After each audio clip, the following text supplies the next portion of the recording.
ሰላም ጤና ይስጥልኝ። ይህን ቪዲዮ ሲጀምሩ መጀመሪያ ላይክ አድርጉ። ላይክ፣ ሼር፣ ሰብስክራይብ አድርጉ። እስኪ ሁላችንም መጀመሪያ እኔ ከዚህ ጋር ሰናበታችሁና እስከ መጨረሻ አዳምጡት።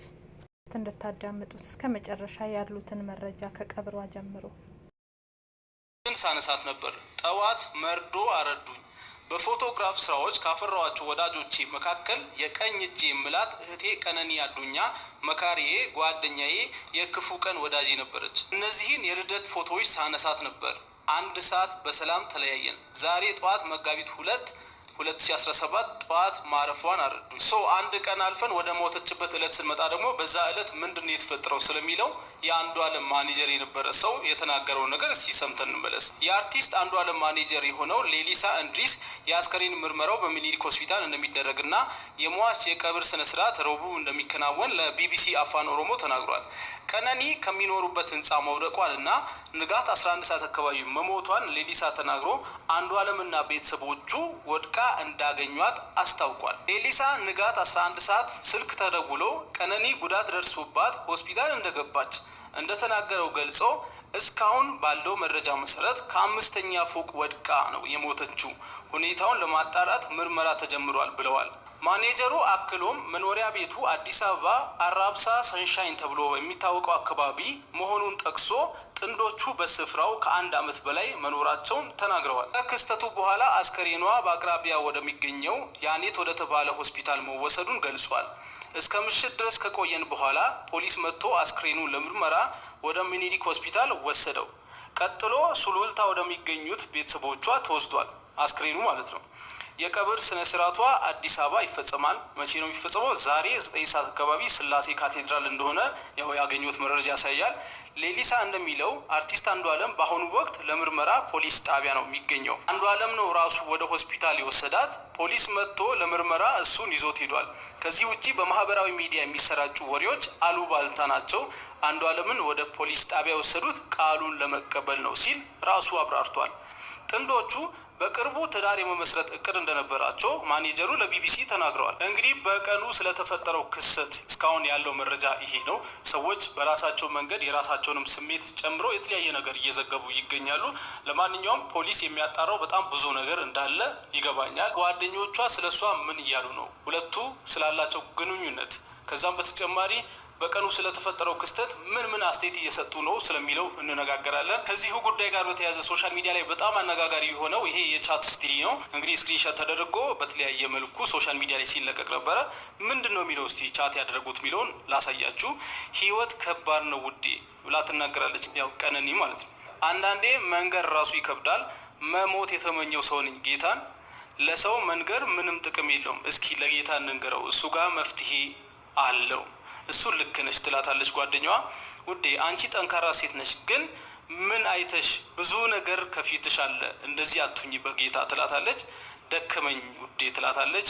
ከምስለው በላይ በጣም ደከመኝ ጌታ ትላታለች። አይዞሽ የኔ ቆንጆ፣ ጌታ ይረዳሻል፣ ያልፋል። ሁሉም ታሪክ ሆኖ አንድ ቀን ፈገግ እያልሽ ታወሪዋለሽ የኔ ጎበዝ። ትላንት ያን ሁሉ ነገር አልፈሻል፣ ዛሬም ያልፋል እያለች ታበረታታለች ማለት ነው። እንደዚህ እያሉ እያወሩ ይቀጥላሉ። ቲጂዬ እኔ ያለሁበት ህይወት 30 ሰከንድ እንኳን አትቀመጪማ ትላታለች። ቤተሰቤን፣ ስራዬን፣ ጓደኞቼን፣ ሞራሌን፣ ተስፋዬን በቃ ምን ልበልሽ፣ ምንም ነገር የተውኩት ሰው ነኝ። በምንም ነገር ተስፋ ቆርጫለሁ። ምንስ ጥላኝ ሄደች። እኔ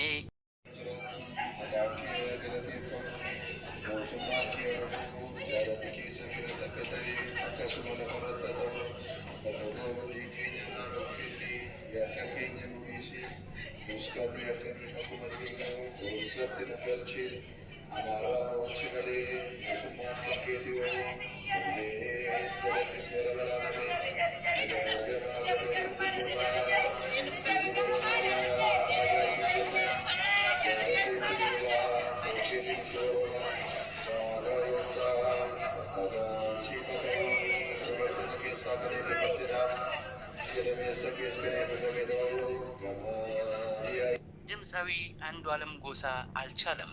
ህይወቴን ነው ያጣሁት። እኔ እየተሰማኝ ያለውን ስሜት ማንም ሊረዳኝና ሊሰማው አይችልም። ይህንን ስሜቴን የምትረዳኝ እርሷ ነበረች። ተውኝ፣ አትያዙኝ፣ ተውኝ፣ አታጽናኑኝ፣ ተውኝ።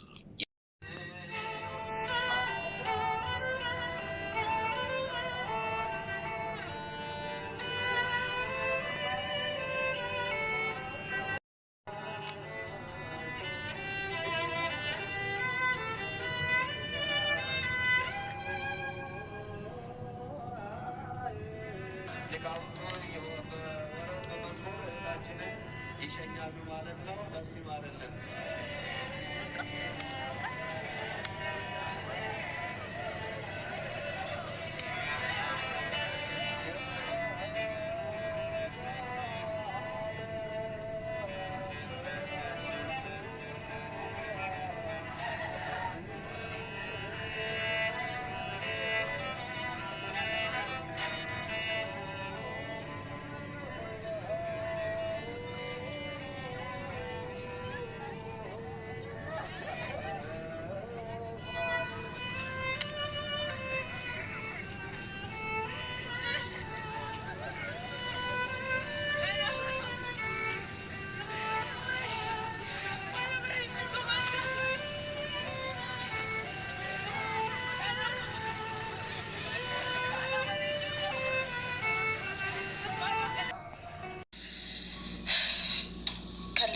አሁን ካለሽበት ሁኔታ በላይ ብዙ ነገር አሳልፈሻል ያለች ታበረታታለች። ለቤተሰቦቿ ታስፈልግ ነበር፣ ለዛች ምስኪን እናቷ ታስፈልግ ነበር። በቴክስቶቿ መሀል ምን እንዳለች ታውቃላችሁ? አንዳንዴ መናገርም ከባድ ነው አለቻት ማለት ነው። እያንዳንዱን ነገር ሰምቻለሁ። አይኖ ኢትዮጵያ ውስጥ ገዳይ ማን እንደሆነ አይነገርም፣ ግን አንተ ከብት ቺን የመሰለች ልጅ ለቤተሰቧ ትልቅ ተስፋ የነበራት ልጅ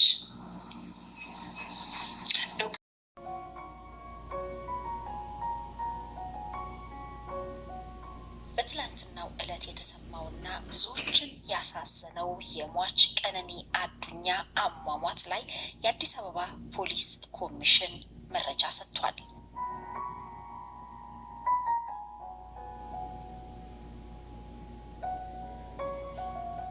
በሟች ወይዘሮ ቀነኒ አዱኛ ዋቆ አሟሟት ዙሪያ ምርመራ እያጣራሁ ነው ሲል የአዲስ አበባ ፖሊስ ኮሚሽን አስታውቋል። በለሚ ኩራ ክፍለ ከተማ ወረዳ 3 ልዩ ቦታው ሰንሻይን ቤቶች ፊት ለፊት ከሚገኘው ውዳሴ ህንፃ ላይ ነዋሪ የነበረችው ሟች ወይዘሮ ቀነኒ አዱኛ ዋቆ መጋቢት 1 ቀን 2017 ዓ.ም ከሌሊቱ 10 ሰዓት አካባቢ ከቤቷ የማብሰያ ክፍል በኩል ካለው በረንዳ 5ኛ ፎቅ ላይ ለጊዜው ምክንያቱ ባልታወቀ ሁኔታ ወድቃ ለሕክምና እርዳታ ወደ ያኔት ሆስፒታል እየተወሰደች ባለችበት ወቅት ህይወቷ አልፏል ሲል የአዲስ አበባ ፖሊስ መረጃ ሰጥቷል። የአዲስ አበባ ፖሊስ መረጃው ከደረሰው በኋላ የምርመራ ቡድን በማዋቀርና ቦታው ድረስ በመሄድ ተገቢውን የቴክኒክና የታክቲክ መረጃዎችን ያሰባሰበ ሲሆን የሟችንም አስከሬን ወደ ዳግማዊ ሚኒሊክ ሆስፒታል ለተጨማሪ ምርመራ እንዲሄድ አድርጓል ይላል በዛሬው ዕለት ከአዲስ አበባ ፖሊስ ኮሚሽን የተሰማው መረጃ። ሟች ወይዘሮ ቀነኒ አዱኛ በወቅቱ ከበረንዳ ላይ በወደቀችበት ሰዓት ፖሊስ በቤት ውስጥ የነበረውን ባለቤቷን ድምፃዊ አንዷለም ጎሳን በቁጥጥር ስር በማዋልም ምርመራ እያጣራ ሲሆን በቀጣይ የመጨረሻውን የምርመራ ውጤትም ለሕዝብ ይፋ ያደርጋል ብሏል። የአዲስ አበባ ፖሊስ አያይዞም በተለያዩ ማህበራዊ ድረገጾች ላይ ከፖሊስ የወንጀል ምርመራ ውጤት በፊት የሚናፈሱ መረጃዎች ተገቢነት የሌላቸው ከመሆኑም ባሻገር በምርመራ ሂደቱ ላይ የሚያሳድረውን አሉታዊ ተጽዕኖ በመገንዘብ የተሳሳተ መረጃ የሚያስተላልፉና የሚያሰራጩ ግለሰቦች ከድርጊታቸው እንዲቆጠቡ ሲል የአዲስ አበባ ፖሊስ አሳስቧል።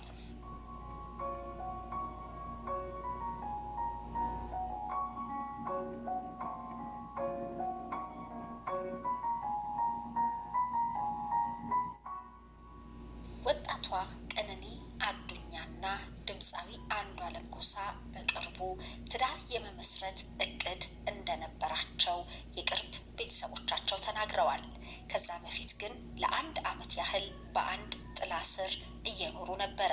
የአዲስ አበባ ፖሊስ ኮሚሽን እንዳለው ለጊዜው ምክንያቱ ባልታወቀ ሁኔታ ከ5ኛ ፎቅ ላይ ወድቃ ህይወቷ ማለፉን ይፋ አድርጓል። ይህ ከተሰማ ጊዜ ጀምሮ ከሰዓታት በፊት እጅግ ፍልቅልቅ መስላ ቪዲዮ ያጋራችው ወጣት ምን ገጥሟት ይሆን በሚል ብዙዎች የተለያዩ ሀሳብና አስተያየቶችን እያጋሩ ነው። በኢንጂነሪንግ ከአርባ ምንጭ ዩኒቨርሲቲ በመጀመሪያ ዲግሪ የተመረቀችው ቀነኒ በሞዴሊንግ፣ በማስታወቂያ ስራዎች እንዲሁም ደግሞ በማህበራዊ ሚዲያ በተለይ በቲክቶክ ከፍተኛ ዝናን ያተረፈች ወጣት ነበረች። በሚቀጥለው ቅዳሜ ልደቷን ለማክበር በሚል ፎቶዎችን እየተነሳች እንደነበርም ተሰምቷል። ለልደቷ የተለያዩ ፎቶዎችን ሲያነሳት የነበረው ባለሙያ ወንደሰን በጋሻው ወይንም ወንዴክስ ስቱዲዮ መጋቢት 1 ቀን 2017 ዓመተ ምህረት ከቀኑ 10 ሰዓት ጀምሮ እነዚህን የልደት ፎቶዎች ሳነሳት ነበር። ማታ 1 ሰዓት በሰላም ተለያይተን ጠዋት መጋቢት 2 2017 ማረፏን አረዱኝ ይላል። እንግዲህ ከወንደሰን ጋር የተለያዩ ለልደቷ የሚሆኑ ፎቶዎችን ስትነሳ የቆየችው አመሻሽ ከ10 ሰዓት ጀምሮ እስከ 1 ሰዓት ነበር። ህይወቷ ደግሞ ያለፈው ከሌሊቱ 10 ሰዓት አካባቢ ነው። በዛ ምሽት ምን ገጥሟት ይሆን? ምን አይነት ያረጋት ነበር? ይህ በዚህ ላይ ነፍሰ ጡር ናት እህታችን። ነፍሰ ጡር ነገር እናገራለሁ። ከሰዓታቶች በፊት እቺ ልጅ ስትደንስ ፖስታለች። ስትስቅ ፈታ ስትል ነበረ። አንድ ነገር የምናገረው በትልቁ ተጠርጣሪ አድርጌ የማየው እሱን ነው። አንዷለምን ነው። ለምን በሉ፣ በምን ምክንያት እቺ ሴት ራሷን ልታጠፋ ቻለች? በምን? ወይ ራሷ አጥፍቷታል ወይ ደግሞ እሱ ምክንያት ሆኗል። ስለዚህ ሊጠየቅ የሚገባው ሰው እሱና እሱ ብቻ ነው፣ ሌላ ሰው የለም። ስለዚህ ይህን የምትከራከሩ ወይም ደግሞ ይህን ነገር አይደለም የምትሉ ሰዎች እጅግ አድርጌ ያዝናለሁ። ለምን ብትሉ ሰምቻለሁ። አብይ ደበድባት ነበር፣ ይቀጠቅጣት ነበር፣ ብዙ ነገር ያደርጋት ነበር። ይሄ በዚህ ላይ ነፍሰ ጡር ናት እህታችን፣ ነፍሰ ጡር ናት። ስለዚህ ብዙ ነገር ልታስብ ትችላለች። ኢቭን ራሷን ብታጠፋ የማጥፋቷ ተጠያቂነት አቢዩዝ ያደረጋት አቢዩዝ እያደረገ ከእሱ ጋር የኖረችው ሰው ይሄ ሰው ነው።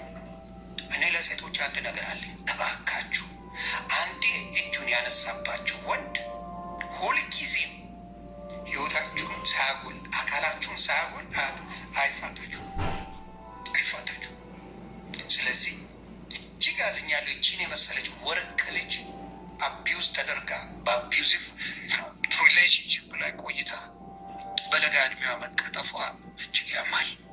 ከፍርድ ማንም ፋን ቢኖሩ ማንም ቢያደንቅ ከፍርድ አታመልጥም። አንዳንድ ወንዶች እጅግ አረመኔ፣ ባለጌ፣ መረን ሚስቶቻቸው የምትደበድቡ የምትቀጠቅጡ አለ። እጅግ አዝኛለሁ። ዮኒ ማኛ ብቻ ሳይሆን ጥቂት የማይባሉ ሰዎች ሞቷን ከድምፃዊ አንዷለም ጎሳ ጋር እያገናኙት ይገኛሉ። እናም ፍትህ እንዲሰጣት እንፈልጋለን። ከዚህ በፊትም አካላዊ ጉዳትም ስነ ልቦናዊ ጉዳትም ያደርስባት ነበር ሲሉ ሰምተናል። ነገር ግን እንግዲህ እኛ የምናውቀው ነገር የለም። ፖሊስ አጣርቶ እውነተኛ መረጃው እንደሚያደርሰን አምናለሁ። ቀነኒ ገና የ26 ዓመት ወጣት ነች። ከአንዷለም ጋር ለ2 ዓመት ያህል በፍቅር ከኖሩ በኋላ በቅርቡ በጋብቻ የመተሳሰር እቅድ ነበራቸው። ስራ ላይ እንደሚደጋገፉ ነው እንግዲህ ያገኘሁት መረጃ፣ ከጓደኞቹ የሰማነው መረጃ የሚያመለክተው። ከሩቅ ያሉ ሰዎች ግን ምናልባት እንዲህ አይነት ሁኔታዎች ሊከሰቱ ይችላሉ፣ ሞቷ ላይ እጁ ሊኖርበት ይችላል እያሉ ነው። ወደፊት የምናውቀው ይሆናል። ቀነኒ በምዕራብ ሐረርጌ በመቻሬ ከተማ ነው ተወልዳ ያደገችው። በአርባ ምንጭ ዩኒቨርሲቲ ደግሞ የመጀመሪያ ዲግሪዋን ይዛለች። በሶሻል ሚዲያ በርካታ ሰዎች የሚከተሏት ሞዴል ነች። እንዲሁም ደግሞ የሙዚቃ ቪዲዮዎችንም ሰርታለች። አሁን ተስፋ ቆርጫለሁ። በጣም ደከመኝ ትላታለች ጓደኛዋ። ደግሞ አንቺ ጠንካራ ነሽ፣ በጣም ብዙ ነገር አሳልፈሻል። ይሄ ደግሞ ካለሽበት ሁኔታ በላይ ብዙ ነገር አሳልፈሻል እያለች ታበረታታለች፣ ትሞክራለች። በተደጋጋሚ ትላት የነበረው ግን ተስፋ ቆርጫለሁ፣ ደክሞኛል፣ አቅቶኛል ነበር እያለች ያለችው እና በቴክስቶቿ መሀል ምን እንዳለች ታውቃላችሁ? አንዳንዴ መናገርም ከባድ ነው አለቻት ማለት ነው። ታውቂያለሽ፣ አንዳንዴ መናገርም ከባድ ነው እና አሁን ካለሽበት ሁኔታ በላይ ብዙ ነገር አሳልፈሻል እያለች ታበረታታለች። ለቤተሰቦቿ ታስፈልግ ነበር፣ ለዛች ምስኪን እናቷ ታስፈልግ ነበር። በቴክስቶቿ መሀል ምን እንዳለች ታውቃላችሁ? አንዳንዴ መናገርም ከባድ ነው አለቻት ማለት ነው። እያንዳንዱን ነገር ሰምቻለሁ። አይኖ ኢትዮጵያ ውስጥ ገዳይ ማን እንደሆነ አይነገርም፣ ግን አንተ ከብት ቺን የመሰለች ልጅ ለቤተሰቧ ትልቅ ተስፋ የነበራትን ልጅ እውቀት ያላትን ልጅ አንተ በየቦታ ጠጥቶ የትም በመውደቅ የምትታወቅ ነው አሉ። እያንዳንዱን ነገር ሰምቻለሁ። እያንዳንዱን ነገር ሁሉ ሰምቼላለሁ። ሰካራም ለቤተሰቦቿ ታስፈልግ ነበር፣ ለዛች ምስኪን እናቷ ታስፈልግ ነበር። ሁል ጊዜ አናቅም ማን እንደሚገለን ጋይስ። ባዳ አይገለንም እኮ አይገርምም? አሁን የሚኖር ሰው ነው የሚገለን። የወለድንለት ያፈቀርነው መስዋዕት የሆንለት ሰው እንዲሆን ከጎኑ የሆነን ሁሉ የሚገለን። ለቤተሰቦቿ ብትተዋት ምን አለ? አንተ ጠጃ አሁን እርግጠኛ ታስረሃል? አይመስለኝም። አዝናለሁ። ምን አለ ለእናቷ ብትተዋት? እያንዳንዱ የተነገረኝ ማስረጃ፣ እያንዳንዱ ማስረጃ አንተ ነው የገደልካት። አንተ አዝማሪ፣ አንተ ነው የገደልካት። ተቃጥያላ የገዛ ከዛ ከሙጀሌ አውጥታክ ከዛ እከካ አውጥታክ በአንድ ሸሚዝ ነበር አሉ ክለብ የምትሰራው። ምርመራ ምንም ምርመራ አትበለኝ። የኢትዮጵያ ምርመራ ነው የኢትዮጵያ ምርመራ። የትኛው የኢትዮጵያ ምርመራ ነው የተገደለ ሰው እውነቱ ሲወጣ የምታውቀው? እስቲ የትኛው ምርመራ? የኢትዮጵያ ምርመራ ነው ማን እንደገደላት የሚነግርን? ዳስዋይ በሰከንድ ሳጥን ውስጥ ተከታ ሄደችው ምርመራ ላይ ነው። ከሱና ከሷ ውጭ ቤት ማንም አልነበረም። ከምሽቱ 3 ሰዓት ገቡ። በቃ ብዬ አላወራም። እንዳለ ከተነገረኝ ማስረጃዎች ውስጥ እሱ ነው ይገደላት። እኔ ልጠየቅበት። ግን ሜቢ ዘመድ ስላለ፣ ሜቢ ጓደኛ ስላለ፣ ሜቢ ደግሞ ታዋቂ ዘፋኝ ስለሆንክ ምስኪኗ ጤንጥየዋ እህቴ ተቀብራለች ኦልሬዲ። አንተ ዶማ ቡትቱ በቅርብ ቦይኮት መሆን አለብህ።